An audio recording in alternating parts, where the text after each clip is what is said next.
ভারত কি একটি হিন্দু রাষ্ট্রে পরিণত হতে যাচ্ছে? ভারতের সব আইন কি মুসলমানদের টার্গেট করে করা হয়? পশ্চিমবঙ্গে কি করতে চাইছেন শুভেন্দু অধিকারী? আসসালামু আলাইকুম দর্শক, চোখ রাখুন বার্তা নির্যাসের সাথে থাকুন সাবস্ক্রাইব করে। পশ্চিমবঙ্গে ধর্মান্তর বিরোধী কঠোর আইন চালুর ঘোষণা শুভেন্দু অধিকারীর।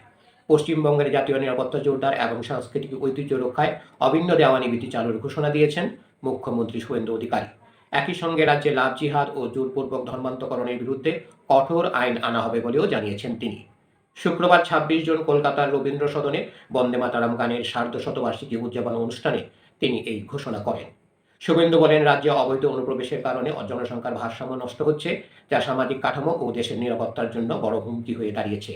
তিনি রামকৃষ্ণ পরমহংস, চৈতন্য মহাপ্রভু, ডাক্তার শ্যামপ্রসাদ মুখোপাধ্যায় ও বঙ্কিমচন্দ্র চট্টোপাধ্যায়ের পবিত্র ভূমিতে কোনো দেশবিরোধী তৎপরতা বরদাস্ত করা হবে না বলেও স্পষ্ট জানিয়ে দেন। তিনি আরও বলেন, সরকার সীমান্ত এলাকায় অবকাঠামো উন্নয়নের জন্য প্রয়োজনীয় জমি ব্যবস্থা করেছে।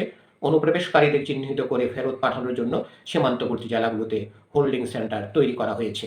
যারা অবৈধভাবে ঢুকে দেশের সংস্কৃতি ও নিরাপত্তা নষ্ট করছে তাদের ফেরত পাঠানো হবে।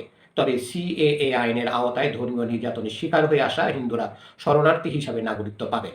শ্যামপ্রসাদ মুখোপাধ্যায়ের এক দেশ, এক বিধান, এক প্রধান, এক নিশান স্লোগানে তার সরকার পুরোপুরি বিশ্বাসী বলেও উল্লেখ করেন শুভেন্দু। অনুষ্ঠানে বঙ্কিমচন্দ্র চট্টোপাধ্যায়ের প্রতি গভীর শ্রদ্ধা জানিয়ে তিনি তাকে দূরদর্শী সাহিত্যিক, সাংবাদিক ও প্রশাসক হিসেবে বর্ণনা করেন মুখ্যমন্ত্রী। তিনি বলেন, বন্দে মাতারাম গানটি দেশের জন্য সঞ্জীবনী মন্ত্র, যা দেশপ্রেম ও জাতীয় ঐক্যের প্রতীক।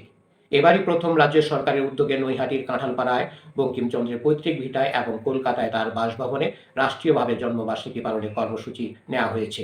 আগের তৃণমূল সরকারের আমলে বঙ্কিমচন্দ্রের কলকাতার বাসভবনে তালা ঝুলিয়ে রাখা হয়েছিল বলেও অভিযোগ করেন তিনি। ধন্যবাদ সবাইকে এতক্ষণ ধরে আমাদের সাথে থাকার জন্য।